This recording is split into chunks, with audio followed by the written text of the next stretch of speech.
నేనెలా సహిస్తాను? నేను దీన్ని ఎలా భరిస్తాను? ఈ దొంగని నేనెక్కడ పట్టించుకుంటాను?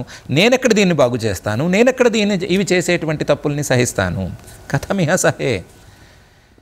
నువ్వా శంకర, అందరికీ మంచి చేసేటువంటి వాడివి, విభో వ్యాపకుడైనటువంటి వాడివి, అన్ని చోట్ల ఉండేటువంటి వాడివి. కాబట్టి ఈ చేతస్సు లేదా ఈ మనస్సు ఎక్కడెక్కడ ఏ దొంగతనం చేసినా నీకు అర్థమైపోతుంది.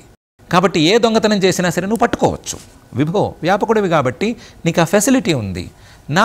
నా వ్యాపకత్వం ఎప్పుడో మర్చిపోయిన పరిస్థితి ఉంది కాబట్టి నేను చేయలేను. నా మనస్సు ఎప్పుడు దొంగతనం వైపుగా వెళుతోంది అని నేను కనిపెట్టలేకుండా ఉన్నాను.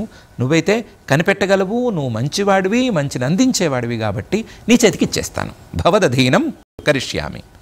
నువ్వేం చేయాలంటే తవాధీనం కృత్వా, నీ అధీనంలో ఉంచుకుని నాయందు నువ్వు కృపని చూపించు. నాకు ఏ అపరాధమూ తెలియదు, నాకు ఏ తప్పు తెలియదు, నాకు ఈ తప్పులతో సంబంధం లేదు. కాబట్టి నా మనస్సు చేసేటువంటి తప్పుల్ని నువ్వు కాచి ఆ మనస్సుని అధీనంలో ఉంచుకుని అది తప్పులు చేయకుండా చూసుకో అని చక్కటి ప్రార్థనను ఆచార్యుల వారు ప్రదర్శిస్తున్నారు. ఈ శ్లోకంలో తస్కరపతే అనేటువంటి పదాన్ని ఆచార్యుల వారు పరిచయం చేస్తున్నారు. చాలా అందమైన పదం. దొంగలకు పతి ఏమిటి అని ఆలోచించనక్కర్లేదు. ఈ తస్కరాణం పతయే నమః అనేటువంటి శృతి ఏ అర్థంలో వాడిందో అదే అర్థంలో ఆచార్యుల వారు కూడా వాడుతున్నారు. ఒక అర్థం పరమేశ్వరుడు సర్వమానవ స్వరూపుడు, పరమేశ్వరుడు సర్వస్వరూపుడు. ఈ పరమేశ్వరుడు సమం సర్వేషు భూతేషు తిష్టంతం పరమేశ్వరం అనేటువంటి రీతిలో భగవద్గీతలో పరమాత్మ చెప్పినట్లుగా మొత్తం వ్యక్తులందరిలోనూ సమానంగా ఉండేటువంటి వాడు, సమంగా ఉండేటువంటి వాడు. ఈ పరమేశ్వరుడు ఉండటానికి ఒక వ్యక్తి ఎక్కువ, ఒక వ్యక్తి తక్కువ అనేమీ లేదు.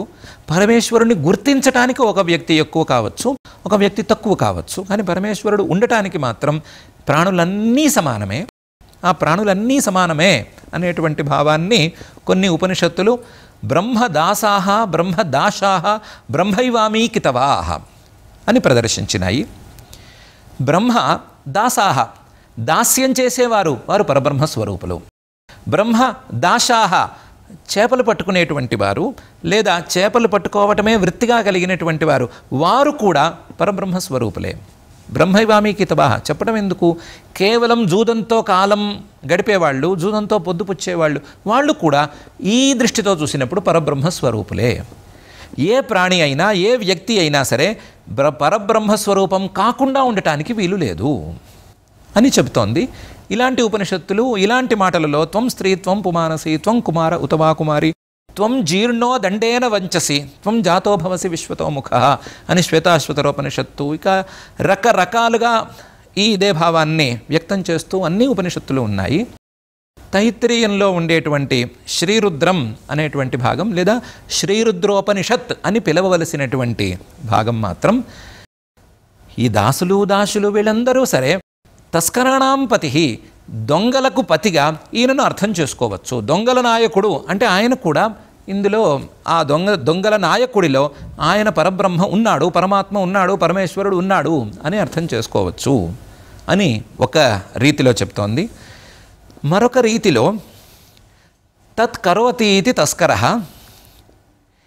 ఏమైనా చేయగలిగినటువంటి వాడు తస్కరుడు.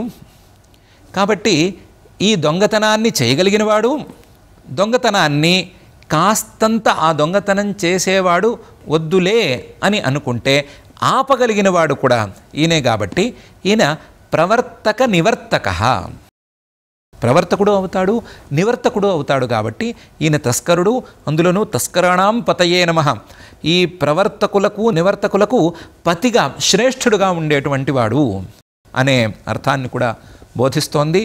ఇంకా రకరకాల చాలా అర్థాలు ఉన్నటువంటి ఈ తస్కరపతి అనేటువంటి పదం పరమేశ్వరుడు సర్వాత్మకుడు, అందరిలోనూ ఉన్నాడు, అందరిలోనూ సమానంగా ఉన్నాడు.